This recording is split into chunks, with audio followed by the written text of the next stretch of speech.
today. I think we are really at a major moment in the discussions around how more individuals are going to be a part of everyday economy.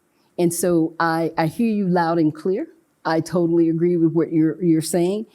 I would tell you the way I try to look at it is that we have to have an economy that actually works for everybody. We then have to have trade, like you said, that benefits everybody. And then, but who is everybody? And so in the US, we're talking about how we have crafted foreign policy that works for the middle class. And I say it's not just the middle class, it's those who are in the middle class, want to be in the middle class, and want to move beyond the middle class.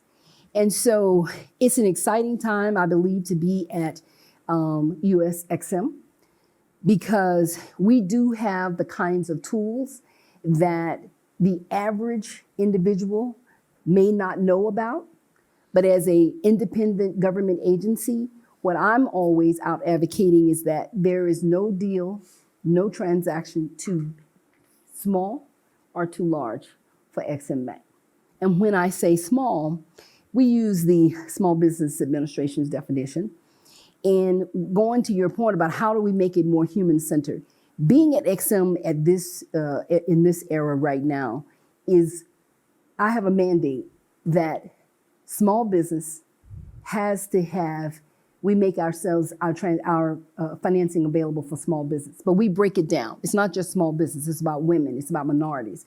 It is about, like you said, underserved communities, tribal communities. It's about veterans, it's about LGBT. We have to set the table so that it is bigger, so that folks feel like they can come to a government agency, one that they may not be totally familiar with, but yet understand that there is a welcome mat out there for them. So has the finance that you've made available for some of these communities actually gone up? Because one of the things that somebody told me as we were preparing for this session is that everyone says the right things, but in the end, when it comes to ensuring that money and finance is available, the needle is not really moving on that. Well, I would say we rose 10%.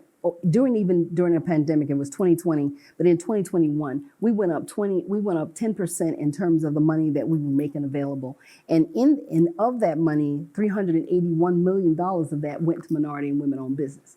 So I think the proof is in the data, and that's why I'm very data-driven around everything that we do. Because going to your direct point, when I testify before Congress and they say, what has EXIM done in these particular areas, it has to be driven by those numbers. But more importantly, it's not just the numbers, the people in the communities have to know that we are there for them. And so we're being very aggressive about how do we go to local communities now? How do we bring in local stakeholders? How do we bring in our state and local leaders? Because they are a lot of our governors and mayors and chief ministers and mayors around the world. They are the economic drivers in their communities. And to be able to let them know that the table is there for them to pull their seat up and say, look, I have an idea, I have a product, I have a service, and can EXIM be one of the solutions that I can come to? Of course, always we have to be, what do they say, they have to offer a reasonable rate of insurance, and we have to be additional to the transaction. We can't, crowd out anything on the private financing side. But the thing that we all know and this is all data driven, access to capital is the biggest problems that women and minorities have.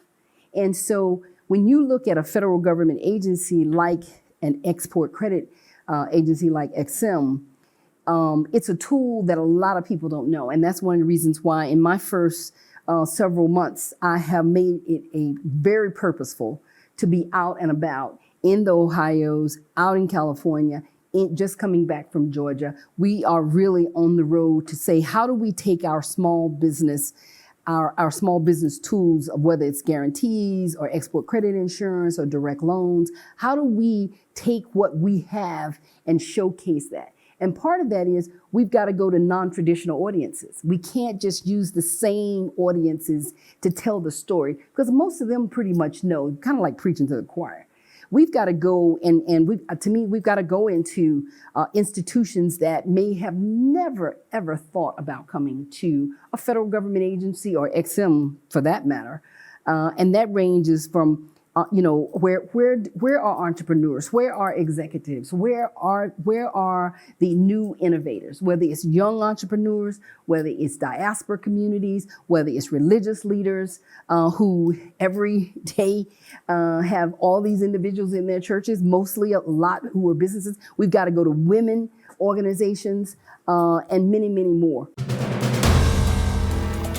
If you like the video, do like, comment, share, and subscribe.